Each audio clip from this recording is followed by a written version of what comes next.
गीले होकर तप साधना नहीं करे हो, आप धूप में बैठकर तप साधना नहीं करे हो, आप ठंड में बैठकर तप साधना नहीं करे हो। इस प्रयागराज की भूमि पर जो हमने दर्शन किया, जो हमारे पुराणों ने बताया, जो हमारे शास्त्रों ने बताया, वो जुआरी ने शिव जी के मंदिर में एक गजरा और बीड़ा पटका था, तो भगवान नारायण ने आकर उस जुआरी के सामने कह दिया था कि तूने ऐसा दान करा कि मेरा मन करता है कि मैं तेरे दरवाजे पर भिक्षा मांगने आऊंगा। पृथ्वी पर तू राजा बलि बनेगा और मैं तेरे दरवाजे पर वामन भगवान बनकर भिक्षा मांगूंगा। मैं स्वयं तेरे दरवाजे पर आकर भिक्षा मांगूंगा, तू साधारण नहीं है।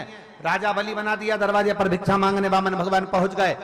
जब भिक्षा मांगने के लिए पहुंचे तो पृथ्वी को नापते समय 3 चरण भगवान ने उठाना प्रयास किया और पृथ्वी नापी 1 में, दूजे में आकाश। जब नापने के लिए जैसे ही चरण उठाने लगे तो उनका चरण जब पताल में गया, पताल में जाते से उनके पांव के नख से भूमि खरोची और खरोचने से एक नदी प्रकट हो गई, जो कालिंदगिरी पर्वत पर जाकर प्रगटी, जिसका नाम यमुना हुआ।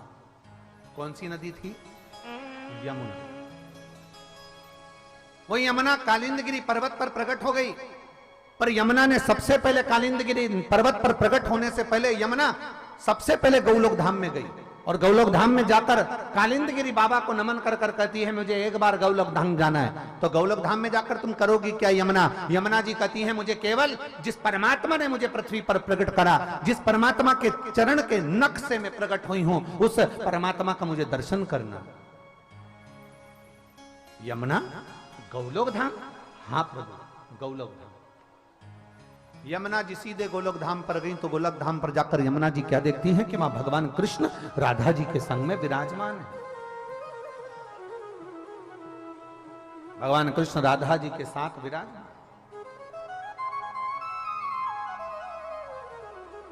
और राधा जी के साथ भगवान कृष्ण विराजमान थे, बड़े आनंद में झूला झूल रहे थे। यमुना जी ने जाकर जो नारायण का दर्शन करा, भगवान हरि विठल का दर्शन करा, भगवान पांडुरंगा का दर्शन करा, भगवान कृष्ण का दर्शन करा, भगवान विष्णु का दर्शन करा, जो दर्शन किया तो उसी समय पर यमुना जी के हृदय में आ गया, जैसे राधा भगवान कृष्ण के पास में बैठी है, मुझे भी उस नारायण के करीब में बैठना है और मुझे भी इनकी पटरानी बनना है।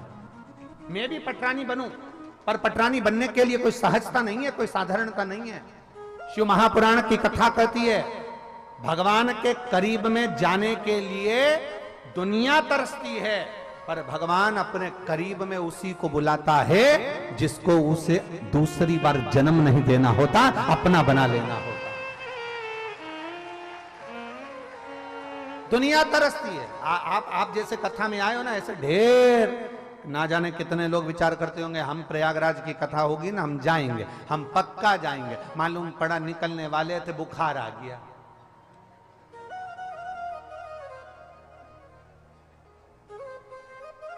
आप लोग भी आए होगे ना, आपसे भी 2-4 लोगों ने तो कहा ही होगा मोहल्ले के, मालूम है सीवर वाला मारा जा रहा है सतुआ बाबा जी के यहां।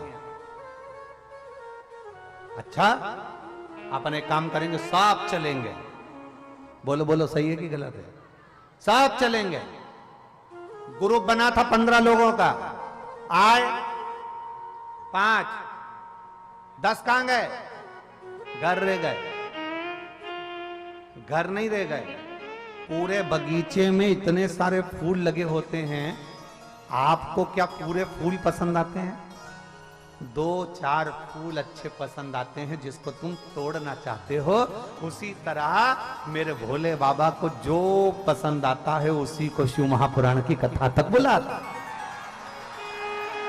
वो बुलाता ही नहीं है।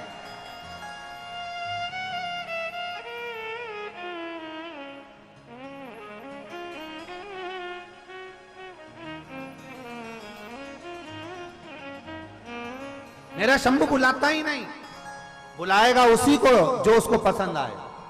आप अगर यहां बैठे हो, कथा के पंडाल में बैठे हो, कथा के मंडप में बैठे हो, आप अगर प्रयागराज की पवित्र धरा पर बैठकर शिव महापुराण की कथा सुन रहे हो, और जितने लोग आस्था चैनल पर टीवी के माध्यम से, मोबाइल के माध्यम से, यूट्यूब फेसबुक के माध्यम से, जितने इस विश्व में सभी सनातनी जिस पवित्र शिव महापुराण की कथा को माघ मेले से श्रवण कर रहे हैं, 2 दिवसीय कथा को, आप समझ कर बैठना कि आप भगवान शंकर के पूर्व से रिश्तेदार थे और अब पक्के रिश्तेदार बन चुके हो,